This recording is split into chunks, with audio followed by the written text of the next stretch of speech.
Bienvenidos a TMT Conversaciones. Seguimos charlando en este ciclo especial en el contexto de la pandemia y de la cuarentena. Hoy vamos a charlar con Andrea Méndez Brandam, que es periodista, cofundadora de Noticias Positivas. Andrea, ¿cómo va?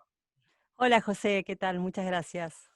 Andrea, te he escuchado mencionar la idea de periodismo regenerador. ¿Sí? ¿Qué es eso? ¿Qué es el periodismo regenerador? Mira, es un concepto que acuñamos en Noticias Positivas el año pasado, cuando nosotros, luego ya de trabajar desde 2003 con el concepto de periodismo de soluciones, que fuimos como pioneros en realidad en la Argentina, porque no se hablaba, teníamos que explicar, ¿no? Por qué incluíamos y por qué era tan importante para nosotros incluir la solución, la propuesta, esa propuesta de valor que nos hace, bueno, sentir mejor, ir para adelante, ¿no? En nuestras notas.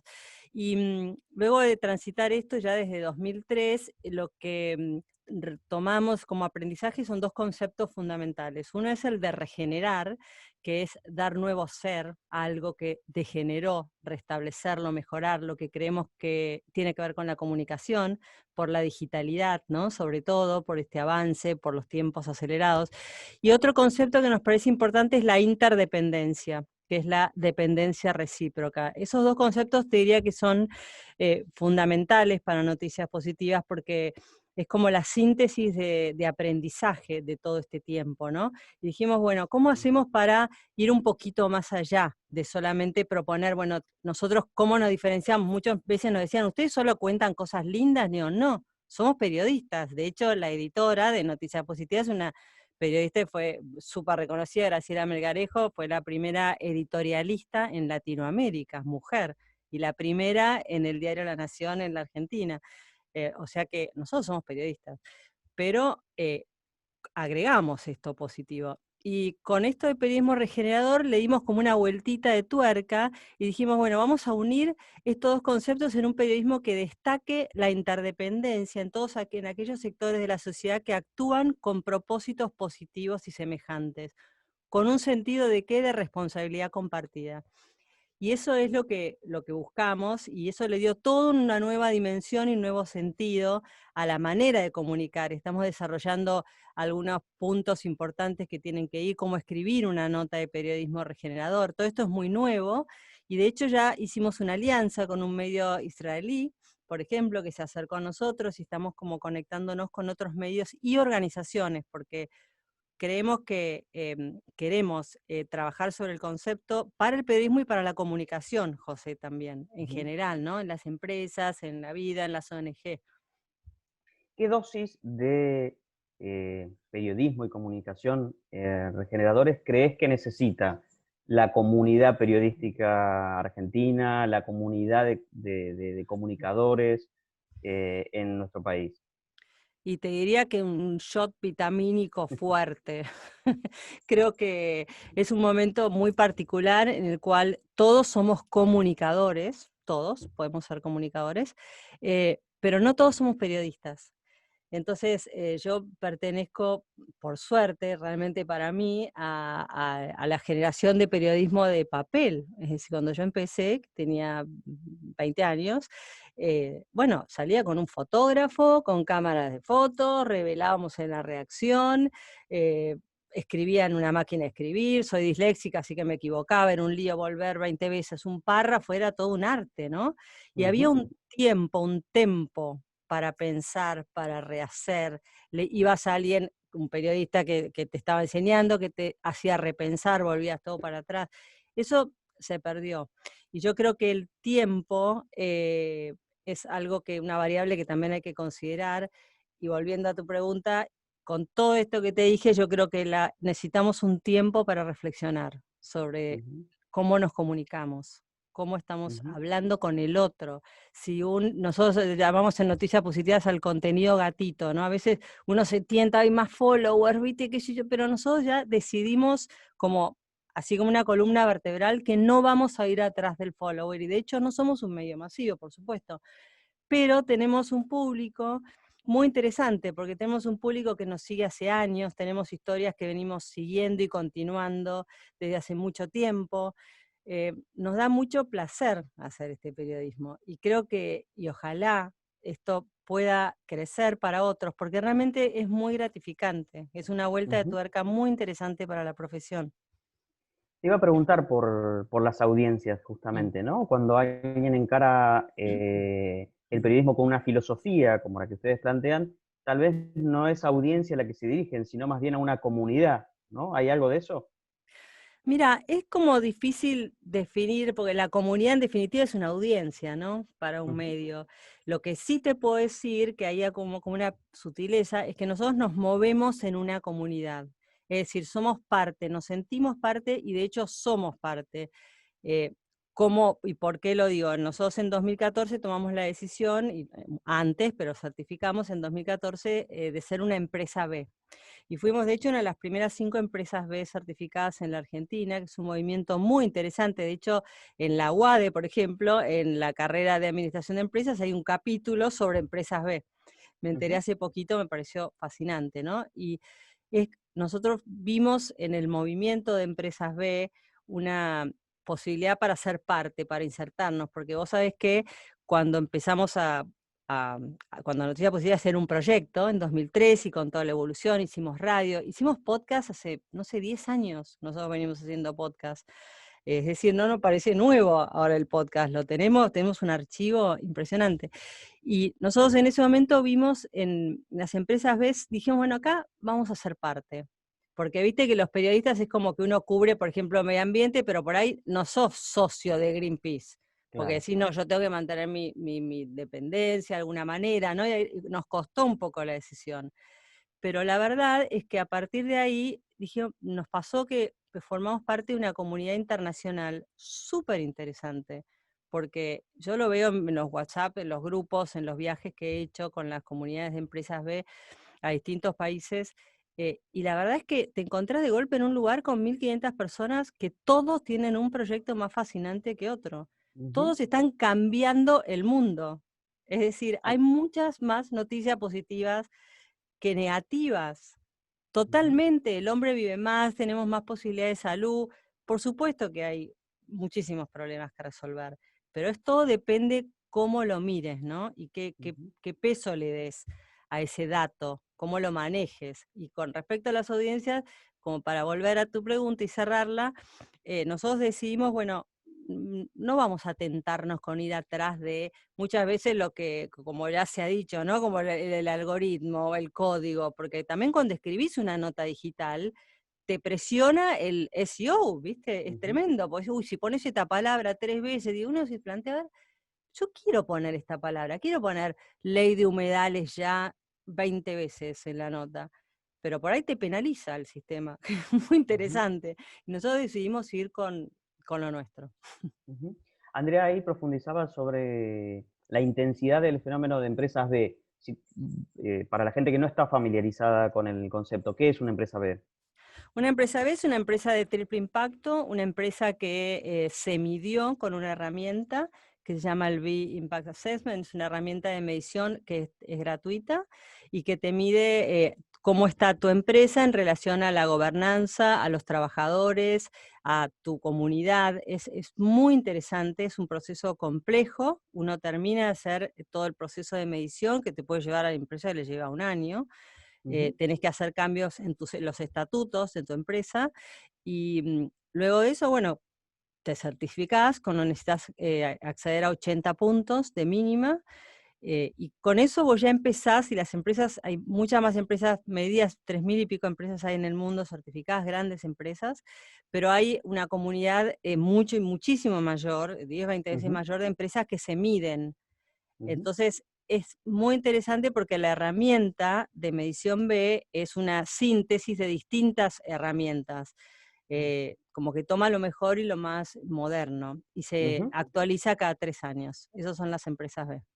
Una empresa periodística B, como noticias positivas, con una aspiración o una filosofía de periodismo regenerador.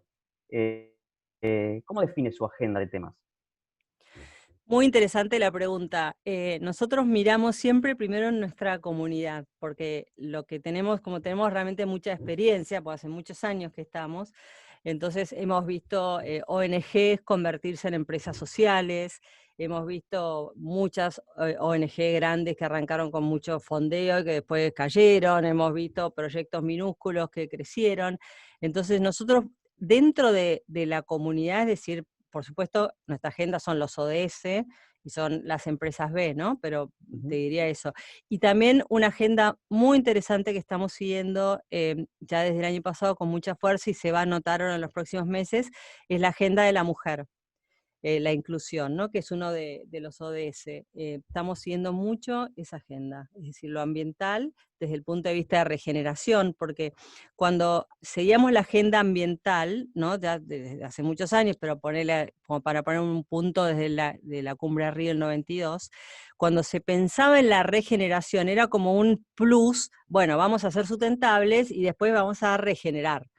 Ahora en realidad, cuando hablaba de regeneración, es como lo urgente, ¿no? Por eso, volviendo a tu pregunta anterior en la comunicación, necesitamos entender esto, porque la mirada cambia y el periodista puede incluir información nueva, que no es contenido gatito. Nosotros decimos el perrito, todo eso es muy lindo, pero no son buenas noticias, no son noticias positivas.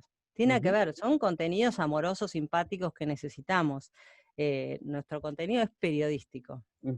Entonces, y alineado con esto que vos decías, ODS, que son los Objetivos de Desarrollo Sustentable, ¿no? De Naciones Correcto, Unidas, exactamente. que van por lo ambiental, por lo social.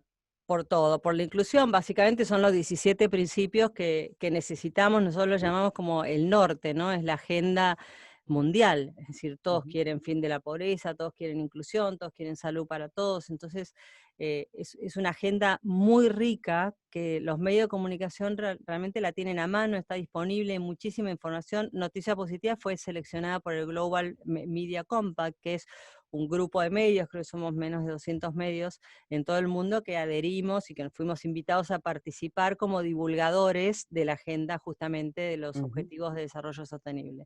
Así que es muy interesante nuestra agenda y bueno, y estamos en un proceso también de crecimiento para poder, bueno, contar más noticias, porque la verdad que tenemos mucho más en nuestras computadoras que lo que podemos contar, ¿no? Por capacidad. Andrea, muchísimas gracias. Muchas gracias, José. Hablábamos aquí en TMT Conversaciones con Andrea Méndez Brandam, que es periodista, cofundadora de Noticias Positivas.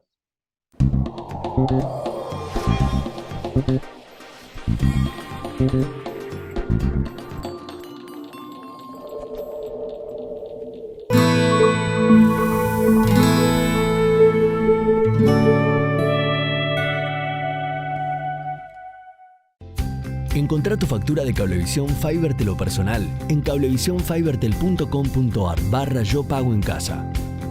Pagala con tu tarjeta de crédito o débito y si te adherís al débito automático tenés importantes descuentos.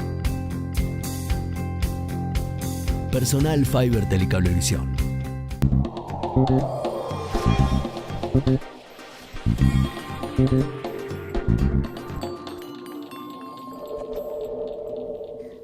Seguimos en TMT Conversaciones, ahora vamos a charlar con Horacio Martínez, que es empresario CEO del grupo DATCO. Horacio, ¿cómo va? Buen día, José. Muy bien. Gracias por la entrevista.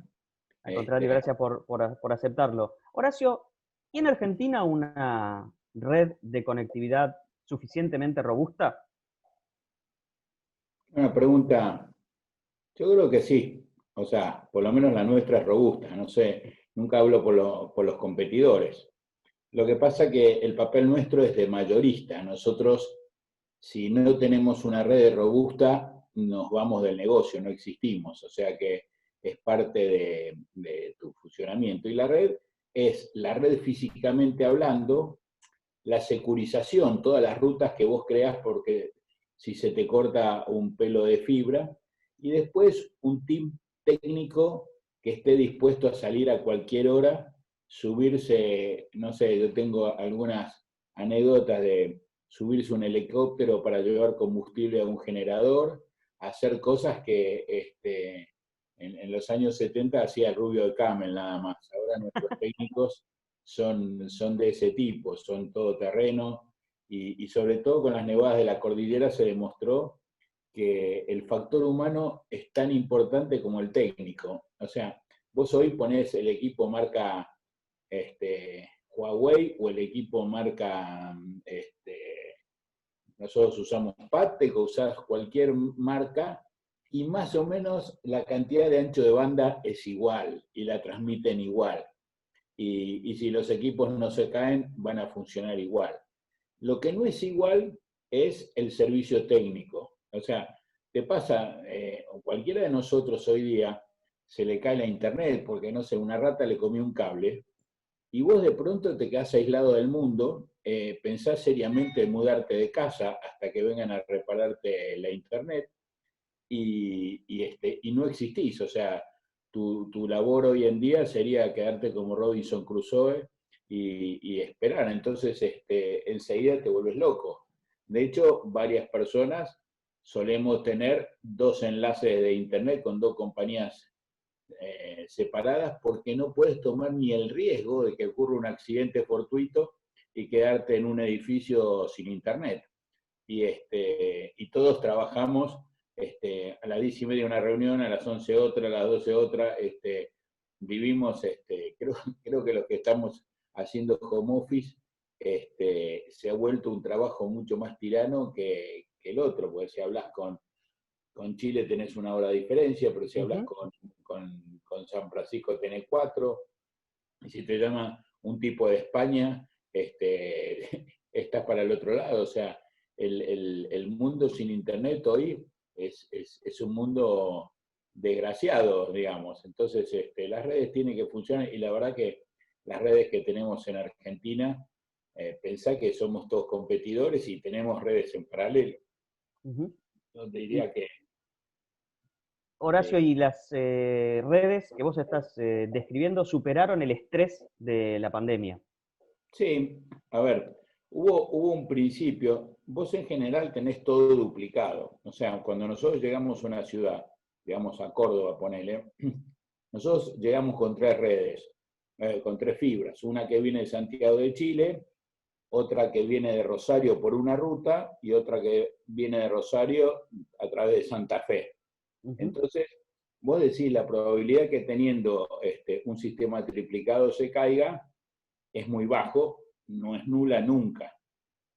O sea, y a veces te ocurre, pero diría que superás los SLA que te piden el contrato. En todos los contratos tiene un SLA, que es un Service Level Agreement, que te permite, no sé, 3 horas de corte en un año.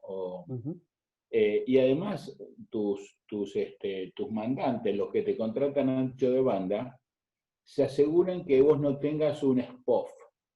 Un SPOF es un Single Point of Failure. Por ejemplo, nosotros hicimos un enlace de Buenos Aires de Chascomús a Las Toninas, y hay, no sé, 3 kilómetros que vamos en paralelo con otro carrier, y los clientes dicen, solucionámelo, no podés ir en paralelo con otro carrier. Cuando 2 fibras cruzan un puente, se llega a caer el puente, se cae todo. Entonces, una cosa que es muy buscada en la industria son que la gente vaya por caminos distintos, separados, y que no se encuentren nunca. Y si hay cruces, por ejemplo, se cruzan 2 rutas, lo miran como si fuera, ¿viste?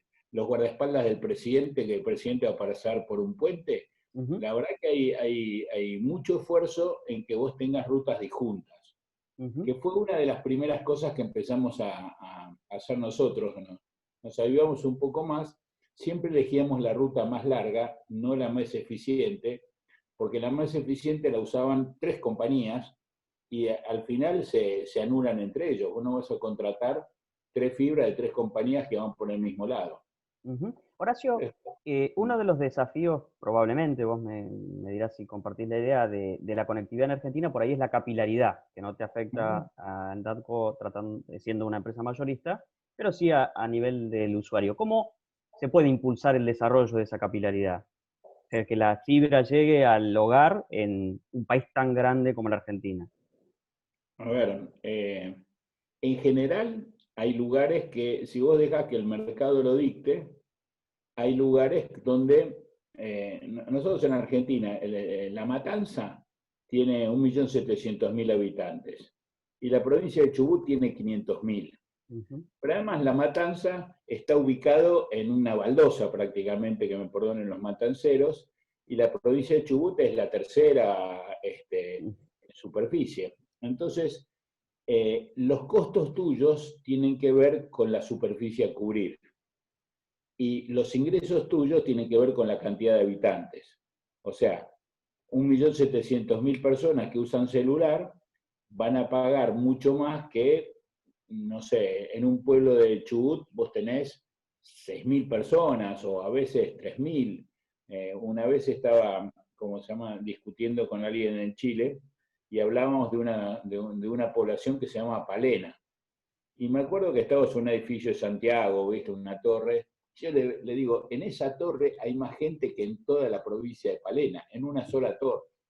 Entonces, vos tenés que tener algún tipo de política pública o tenés que encontrar alguna vuelta comercial que te ayude a pagar. Por ejemplo, las líneas eléctricas necesitan sí o sí ser supervisadas. Entonces vos te alías con una compañía eléctrica que necesita tirar fibra para su propia supervisión y vos le das contenido y negociás los precios. Es un mundo de negociación. Una de las cosas que nosotros nos hicimos y nos orgullecemos es que decidimos entrar fibra por Brasil, Bernardo de Irigoyen, y nos aliamos con las provincias. Y la verdad que es mucho más lógico. La distancia entre Bernardo de Irigoyen y San Pablo es mucho menor que la distancia San Pablo, Las Toninas, Buenos Aires, Posada, Bernardo de Irigoyen. O sea, no hace ser. No tenés que ser un genio para esto. Entonces, nos aliamos con las provincias y la idea nuestra era cruzar el país a la altura del trópico de Capricornio, la llamamos la fibra de Capricornio, la red de Capricornio, y las provincias nos acompañaron. De hecho, hoy en día nosotros esa red tiene ya tráfico de 100 gigas, o sea, la iluminamos con un lambda de 100, y después agregas otro y otro, o sea que ya la demanda puede superar, pero habíamos llegado a un estadio que las provincias aliadas nuestras, que eran Misiones, Formosa y Chaco, ya habían conseguido lo suyo, y se necesitaba una visión política para seguir a Salta, Jujuy y salir al Pacífico, que era la idea nuestra.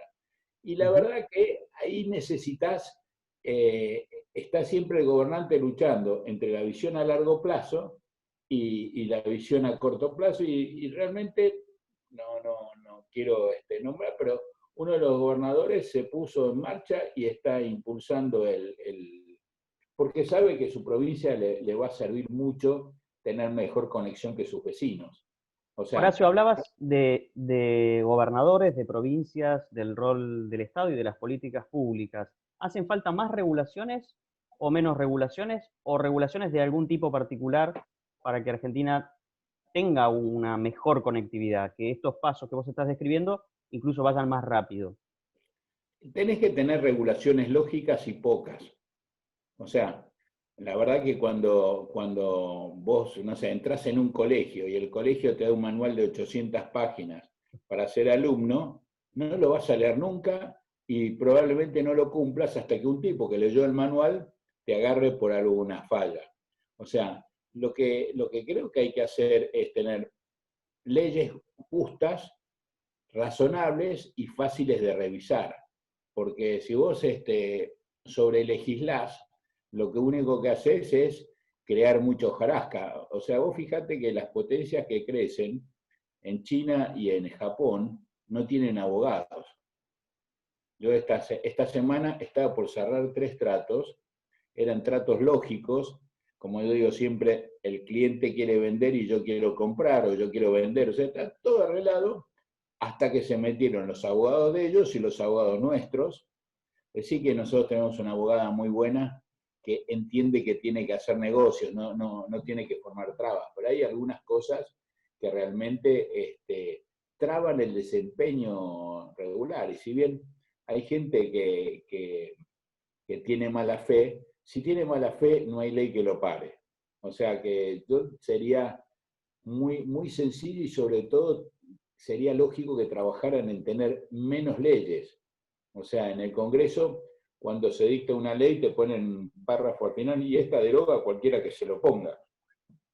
Porque no tienen tiempo físico de revisar toda la legislación anterior. Entonces, estamos sobre exigidos en leyes y como país generamos más abogados que ingenieros, lo cual, y yo siempre digo que cuando vos tenés un pleito, nosotros pleiteamos y traemos 2 abogados, los abogados no traen dinero, van a sacar del nuestro. O sea, si te estás divorciando y te pones de acuerdo con tu señora, el divorcio sale mucho más barato que si los 2 ponen abogados entonces hay que ser muy lógico y tener sentido común. Yo creo que cualquier ley que se oponga al sentido común debería ser derogada inmediatamente. Horacio, muchísimas gracias. Gracias, José, y a tus órdenes. Hablábamos con Horacio Martínez, empresario, CEO del grupo DATCO. Hasta la próxima.